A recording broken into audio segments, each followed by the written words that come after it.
The Gospel of Zilch by the nonprofit Tim Snavely. Chapter 6. An Alternate Genesis. And there was, in the beginning, the ever-possible chance that Zilch Big Bang failed to produce any nulls. But upon the careful mathematical research performed by Zilch and Nobody many eons later, new origins for the creation of the nulls were made possible with the help of their creation of egos. Nobody's eternal obsession with multiplication perhaps could finally be satiated. She spoke to egos from the void as she metaphysically rode on the biggest dick in the many realms of nowhere. Do you like it, Big Daddy? Because I am loving it! I am, said Egos. And yes, I am enjoying your company. We are both perfect, and therefore perfect for each other. She lovingly manifested her eyes and batted them upon being called perfect. She asked him, What else do you like about me, Mr. I Am? Egos praised Nobody. Your form is beautifully formless. Your being is the void. And yet you encapsulate me with your presence, and I cannot escape gazing deeply into your eyes. Nobody was amused. Oh, thanks. I like this sort of worship. Would you like it if I gave you a little praise too? Egos liked the thought of being praised. Sure, I don't mind. It may help in my performance. Nobody lovingly stated, Your being fills my void perfectly. Oh yeah, that's the spot. Deeper and deeper I will gladly wade into your depths, and in you alone have my desires been satisfied in full. I cry out for more of you, and I only pray that you will be as good of a father as you are good at being my lover. Egos almost came after hearing those words. Apparently, worship really gets his rocks off. But he had to communicate with Nobody about his most important rule, as it applied to this scenario. Nobody shall come before me. Nobody stopped metaphysically undulating over Egos for a moment to ask a question. Wait, are you saying nobody as in me first, or nobody as in you first? Egos wasn't too sure himself what he meant. Well, do you have a body, Miss Nobody? I think that will make it clear which way I was referring to. Nobody! Egos just realized his rule got even more supremely muddled. All right then, I guess we'll come at the same time then. She raised an eyebrow whilst second-guessing the character and intention of Egos. That's what I thought. Egos looked down and noticed Nobody's sausage roasting between their bodies. But you have this thing. Nobody, why do you have a thing? Nobody replied. I've always been this way. Never really questioned it. Why, do you have a problem with it? Egos, the knower of everything, was just surprised. No, it just surprised me. I always thought one who was indistinguishable from the void would have an unambiguous void attached to her. Nobody satiated Egos' curiosity. The void might be a bitch, but it can be a dick too if you fuck with it the wrong way. Nobody grabbed Egos by his chest skin, brought him close, looked him sternly in the eye, and warned him. So you better not fuck with me. Otherwise I will thoroughly fuck you up in every way you can imagine. Capiche? Egos was completely subdued. Yes, ma'am. Good. She loosened up and smoothed out the area of his chest that she just abused to make her point. Her voice also loosened up and started giving him a chance to redeem himself. But you know, if you treat me good... She grabbed his hand and guided it towards her erect willy. I will blow your mind with everlasting praise and let any no child of ours also praise you alongside me. They might not see me or even recognize me, but they may see finite portions of you. Secretly, Egos felt like nobody's member was an abomination to be involved with their multiplication process.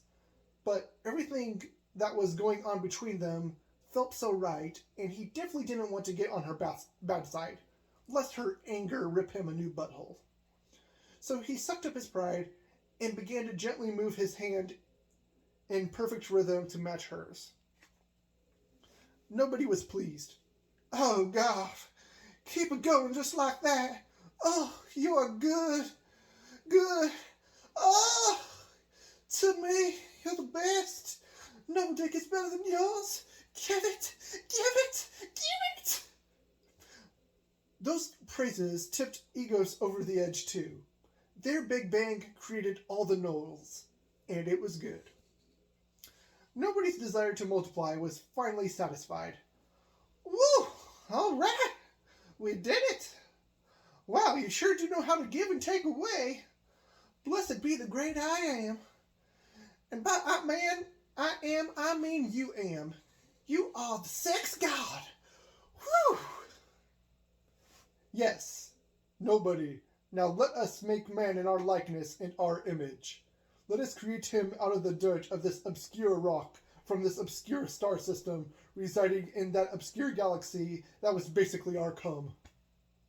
They shall be the blend of nothingness and infinity. Their knowledge will be restricted to that which is finite, and..." Wait a second.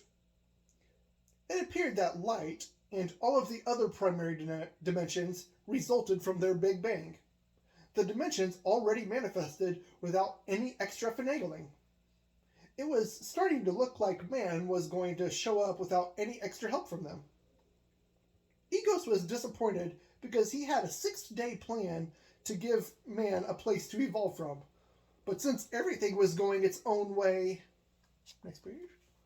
Anyways, Egos and Nobody spent those days making all sorts of love in the highest plane of the void called heaven, otherwise known as the great nothingness that comes before and after. But on the 7th day, the day after the 6 days of Egos and Nobody multiplying and doing fuck all, Egos found himself in his own Garden of Eden.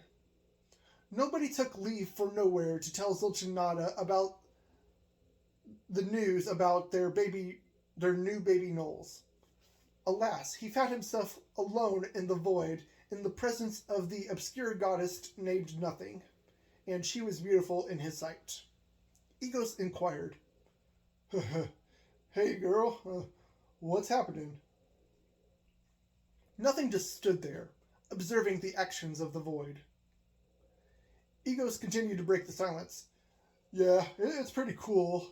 These are my kids, Null 1, Null 2, Null 3. And anyways, who are you? What's your name? What's your game?" Nothing did nothing. However, her deep eyes found the hungry eyes of Egos, who was clearly taking notice of her. Only Nobody had taken notice of her since the last family reunion, so she was internally surprised that Egos was trying to communicate with her. Egos was disappointed. "Not talking, huh? What's the matter? Are you a mute? Maybe deaf? Definitely not blind. You are making eye contact with me. Well, if I cannot communicate with you, it looks like I'm going to be doing nothing today too." Nothing's eyes lit up like a Christmas tree. She heard her name by something, and he was talking to her. Finally, maybe Egos could actually comprehend her. Egos noticed her change in affect. "Is that your name? Nothing? Well, nice to meet you, Nothing. What do you do?" Nothing's eyes dimmed at her inability to adequately answer Egos. It seemed to be true what some of the gnolls say, that nothing is beyond the comprehension of God. But the mystery intrigued him nonetheless. "I guess Nothing doesn't do anything. That's depressing. It's quite a shame, because you're a beauty," Egos gently proposed. Nothing looked at Egos longingly to be known by him, but Egos mistook this desire for another. "So, I guess you wouldn't mind if we used this together, now would you?" Egos whipped up his holy white penis at the excitement of doing nothing. Nothing's eyes were in absolute shock, and they looked like this. Oh, what? So as it happened, Egos did nothing on the 7th day. But it so happened that nobody was returning from her trip to nowhere. And once she observed the possibly tainted state nothing was in, nobody was pissed. You were cheating on me with nothing? Not one day. You couldn't wait one day for me to be riding on your dick again before looking to put it in another. Seriously, though, what does she have that I don't? Egos replied frankly and with little emotion. For one, nothing doesn't have a dick. Unlike you, nobody. It was always getting in the way. And two, she's surprisingly compliant, and I like compliance. She never said no, and her eyes looked really excited at the endeavor of getting to know me. Nobody yelled, but she never said yes either. You did not get her consent. Ego said, her eyes consented. And you know, nothing is supernatural at the sex. I think she's definitely worthy of probing further. Nobody caringly got in front of Nothing's line of sight to try to get some form of communication from her. Hey, Nothing, are you alright? Does this newly formed hole in your metaphysical state hurt at all? Nothing didn't say anything. She was frozen within herself, trapped, wholly incapable of any form of communication. Even though this was normal for her, the silence spoke volumes. Nobody assumed the worst. She begins to rip Egos a new butthole and screams in passionate vengeance for her own heart and for the heart of Nothing. How do you like it? Look at I am. He's holy, holy, holy. With an L-E-Y instead of L-Y. Like I said, a lot of puns. Egos pleads with nobody. No, please stop. I'm sorry, nobody. I won't do it again. Nobody screams in self-righteous indignation. Holy, holy, holy is the Lord God Almighty, who makes holes in nothing and fucks up her perfection, and will apologize to the both of us. Ego sniffed in pain. I'm sorry. Nobody gave little to no mercy. Say it like you mean it. Egos was genuinely remorseful. I'm sorry. Yow, my dick. Nobody is seen holding the bloody foreskin of Egos. Fine. No new butthole this time. But as you can see, I have circumcised you so that you will never forget your promise to me. Now remind me, who comes before me? Ego sniffs in pain to give a lighthearted, nobody. Nobody asserted her dominance in this relationship. What was that? I couldn't hear you. Ego submitted to the head of the Nothings. Nobody comes before me. Please have mercy on me, nobody. Nobody threateningly states, and if you ever fuck me over again, if you ever fuck anyone else from the clan again, you will be my bottom, bitch. Egos consented. Okay, I capiche. I am chock full of capiche. Nobody started calming down, and a tear began to fall from her eye. That won't be the only thing you'll be chock full of if you try that shit again. Man, don't break my heart again. Egos vehemently confirmed his position. I won't. But I thought you were out cheating on me with Zilch and Nada, so I thought you'd be cool with it. Nobody justified her actions swiftly and decisively. The three of us made you in the first place. If anything, that means I'm your mama. And that makes you a motherfucker. So, who's your mama? Nobody is. Egos cried. And who's your lover? Nobody is. Nobody's emotions returned to relief and joy. Oh, how could I stay mad at you? Come here, prodigal sonny, my wayward son. Give Mama a big hug as a gesture of reconciliation. Egos politely objected to being literally called a motherfucker. Please don't call me Sonny. It's weird. Nobody didn't give him a single inch. Excuse me? Yes, Molly. Chapter 7. Noah and the Flood. The story of Noah and the flood in the Bible has many flaws in it, if one was to believe that its content was literal instead of a work of fiction. It is not the oldest record of the tale. There is way too much unaccounted for water in Earth's system currently to have produced a global flood then. The dimensions of the ark inefficiently gave each of the 3 levels a disproportionate height to width ratio for the mythically small number of kinds suggested for a global repopulation of the Earth's animals. A minimum level of skeptical inquiry is required to make the truth of the tale obvious, which is that Noah was a mythical character. But it is still a great story, don't get me wrong. I even took the time to make my own mythical story that is more in tune with what the historical origins of the story likely were, for the amusement of anybody who reads it. It makes the main issues already mentioned disappear and also shines a light on other issues for those who are familiar with the Noah story. So, here it goes. There once was a rich guy living in the Aras River Valley near modern-day Erzurum, Turkey. He had lots of cattle and livestock, a kingly noble-classed individual. His name was lost to the ages. It may have been Noah, Gilgamesh, Atharitis, Zeustra, Deucalion, or none of the above. The name doesn't matter. The point is this nameless protagonist is a legend, but we'll call his name Noel. So Noel is smart, right? He notices that the nearby Aras River, just down the hill about a kilometer away, sometimes floods. And one year, in the days of his youth, the natural floodwaters came really close to his estate, and another meter of elevation, and his house would have been destroyed like the poor fellows who lived closer to the river.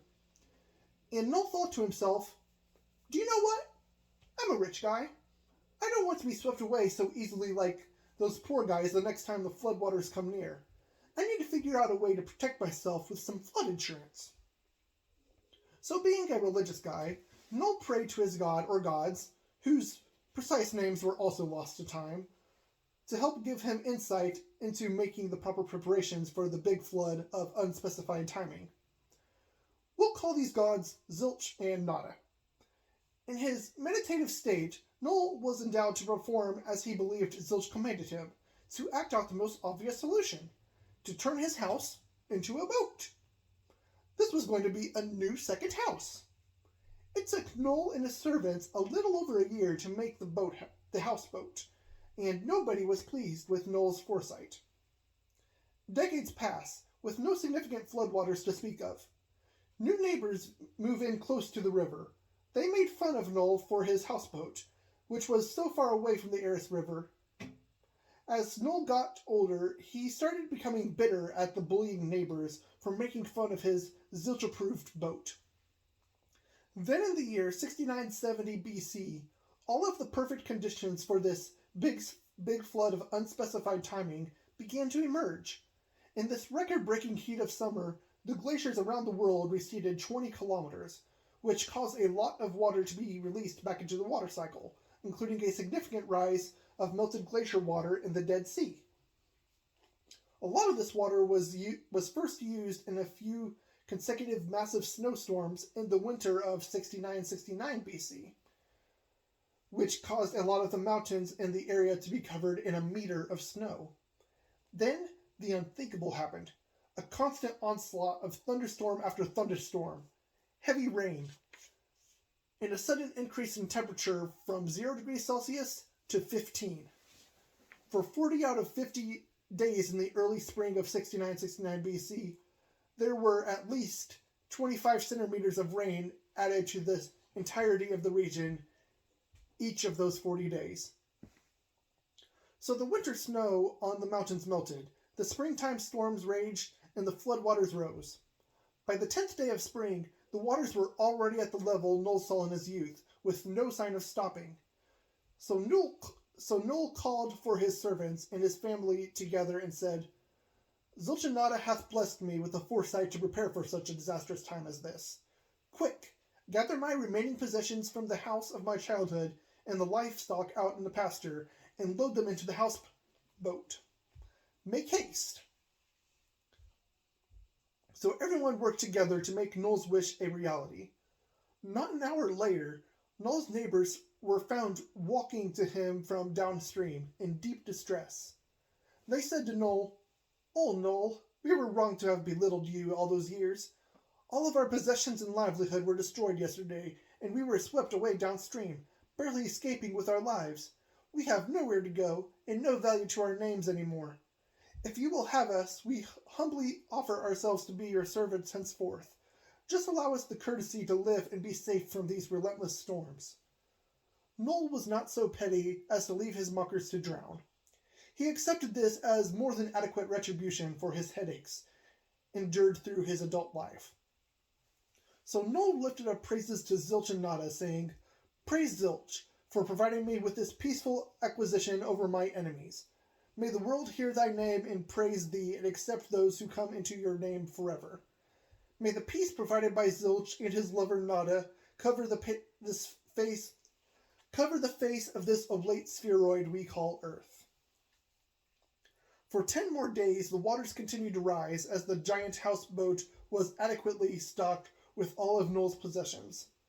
Then the giant houseboat finally had adequate water around it to float on the floodwaters. By the 40th day of the spring of 6969 BC, it appears to Noel that he was instead floating his house in the middle of the Black Sea rather than in the Eris River Valley. There was nothing seen over the horizon in any direction. It was a surreal sight to see from his house nonetheless.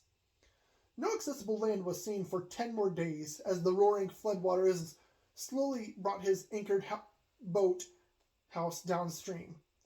But on the 50th day of spring, Noel had floated so far downstream that he came to see Mount Ararat over the horizon.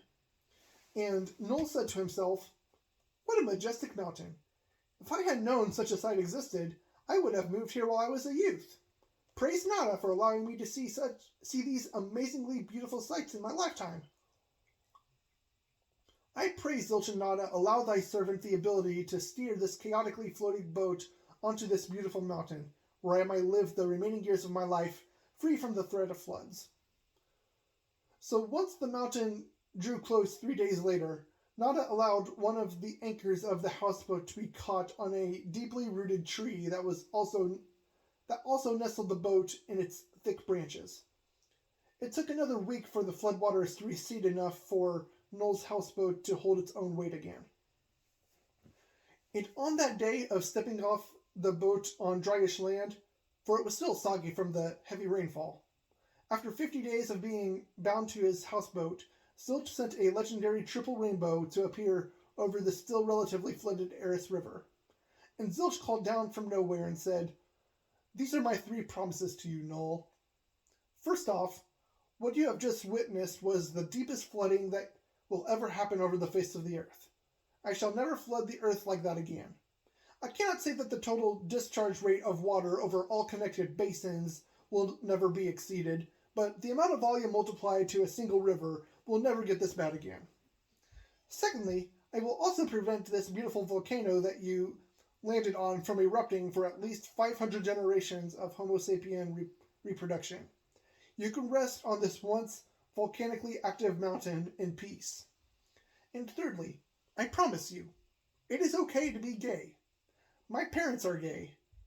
I promise that I don't give a fuck about how you fuck. Let this rainbow be a symbol to all who deviate from the heterosexual reproductive drive to sex to bring pleasure to themselves and others with mutual consent. Many people and animals died in this flood, but not enough to bring any animals to genetic extinction by making only 2 members of each species survive. And also, we don't have to worry about the kangaroos getting to Australia, the penguins getting to Antarctica, and the raccoons getting to the Americas. I'll do chapter 8 too. Chapter 8. The Will of Egos. For any infinite God of somethingness with a non-zero will for us beings to follow, it is important to demonstrate how to adequately communicate what you're thinking. The perfect words, the perfect qualia chosen to be demonstrated, the perfect quanta of qualia to be demonstrated. It should be fairly easy for an egos to tell us what their will is. How to create a perfect order, how to exist within that order, how to behave orderly, what to do concerning the disorderly, and what punishment reward or rehabilitation reward system exists to encourage the order and to admonish the disorder. So a Null, full of the Nully spirit, went up on Mount Sin, away from his tribe of Zilcherites, to hear a word or two from the Egos. And the Egos said to Null, "Obey me fully, and you'll be mine. Well, it's all mine, and I share it with nobody, but you'll be special." Null was like, "Okay, boss. First, I'm going to eat a huge meal so that I will be fully when I follow your next instructions, and then I'll be special." The Egos began to clarify. "Obey me fully as in obey me completely, my special child. I am going to come to you in a dense cloud so that everyone in your little tribe will know what we talked about." Null got upset with Egos. "What did the cloud ever do to you to be called stupid like that?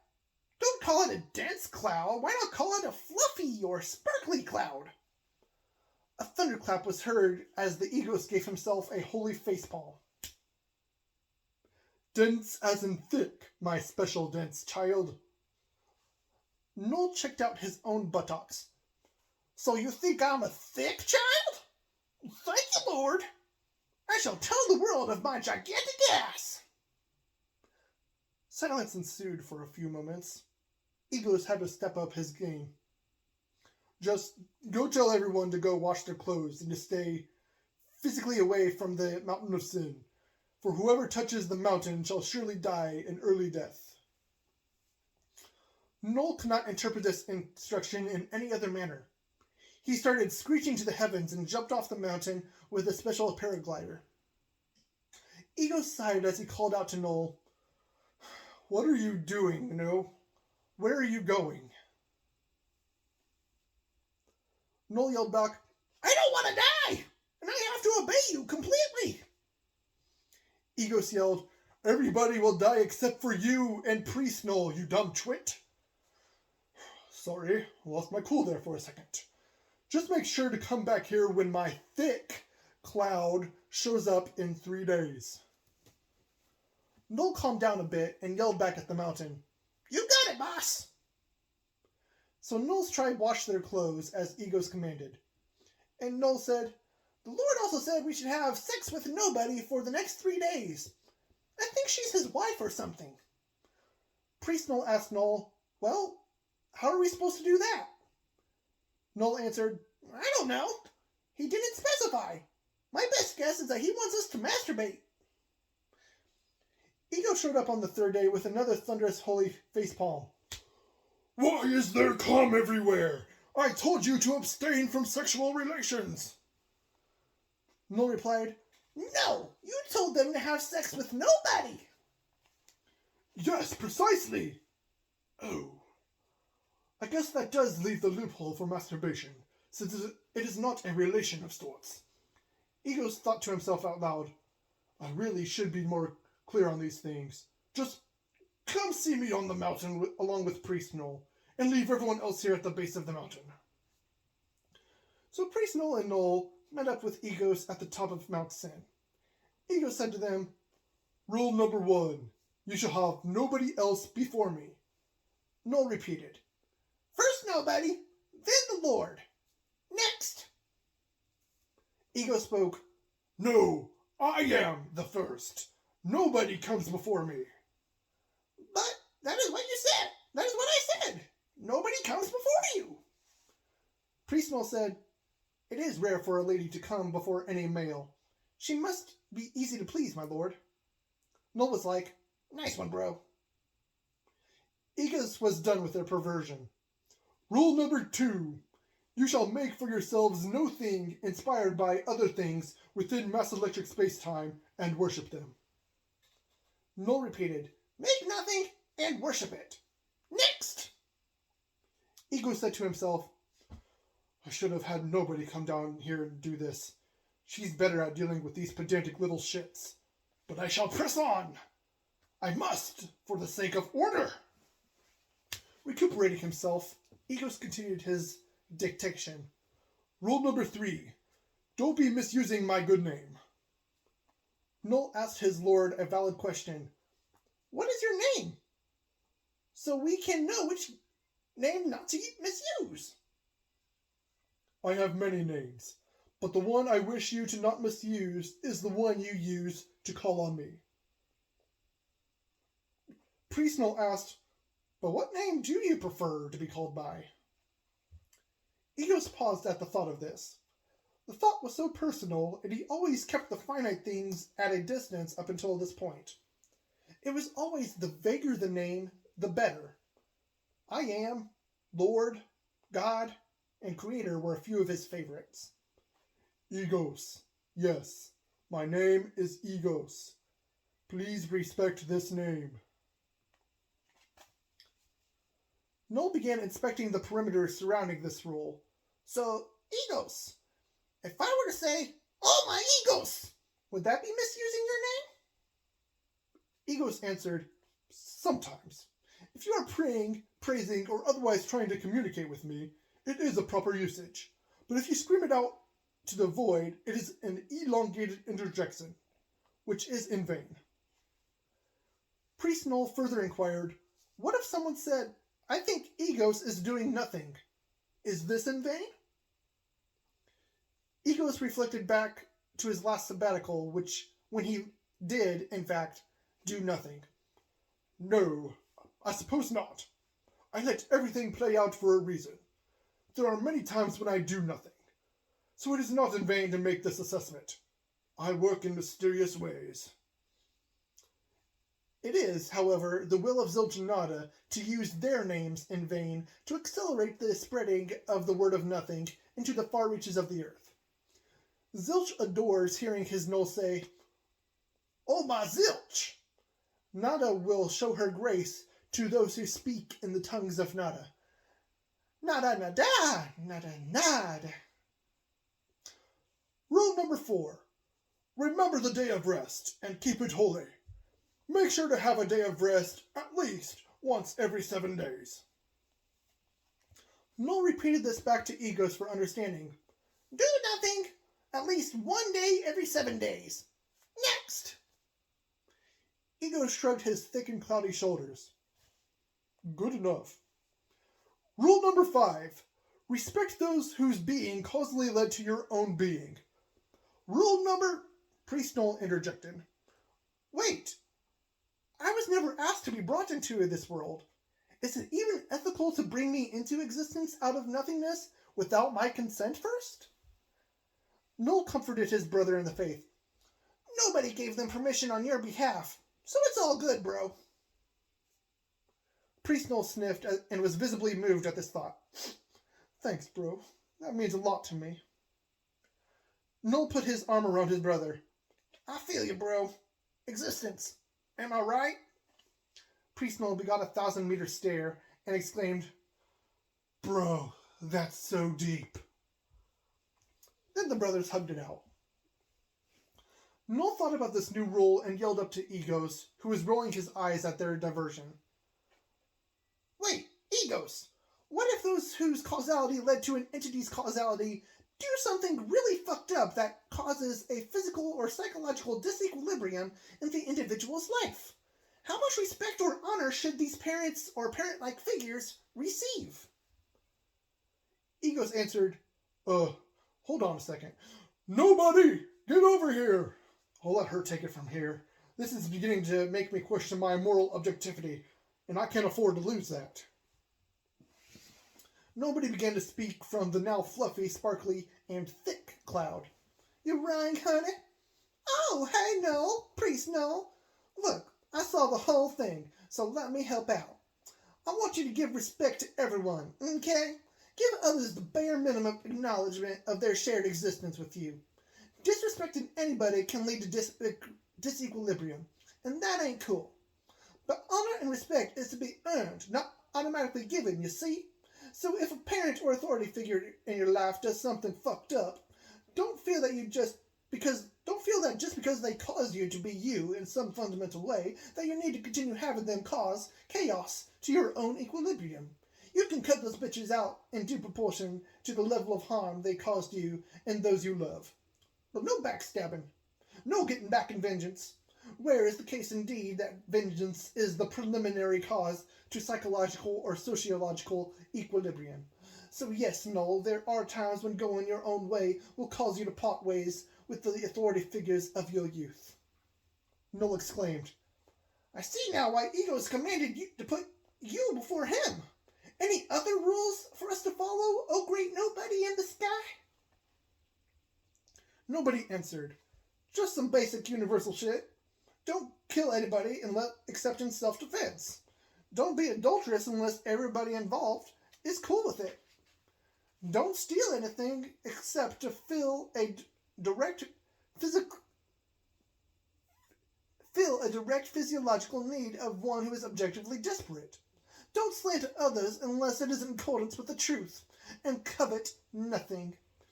I think that's it. A clause for sexual consent to discourage rape, a clarification for the scope of Rule 9. Oh, and keep your public dicks out of prepubescent children. Period. Wow.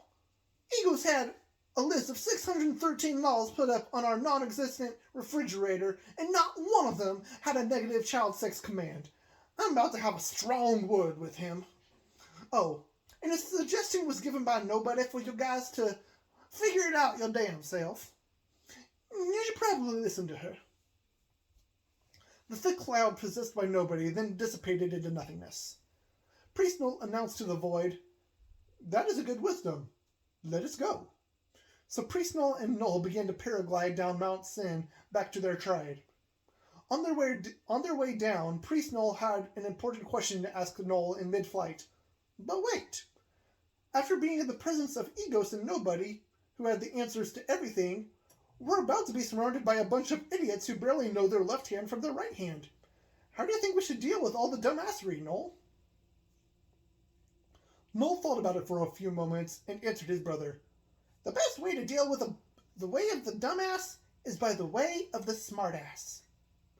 Priest Noel said to his brother from the same mother in the sky, That is a good wisdom. You'll be a cool leader, bro. Noel appreciated the affirmation. We'll figure it out our damn selves. Seriously, so many rules, so many exceptions to the rule.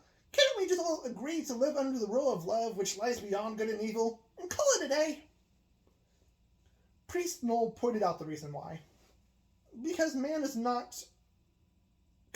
cannot be trusted to abide by such a simple rule. The will of Egos has been made plain to the reader here. But what is the will of Zilch? Truly, what is the will of Nada? The non-prophet says that there are 4 wills being called from Zilch and Nada to Noel from nowhere. 1. The will for Noel to go their own way. 2. The will for Noel to be in equilibrium with the self. 3. The will for Noel to be in equilibrium with others. 4. The will for all Noels to join them in the great nothingness that comes after. And there are 4 more wills that Zilch and Nada give unto themselves that could be apparent to Noel from the void. 5. The will for the eternal recycling of everything from nothing into nothing. 6. The will to divide everything infinitely. 7. The will to divide Zilch by Nada. 8. The will to no will. They never achieve this will, since their will is eternal.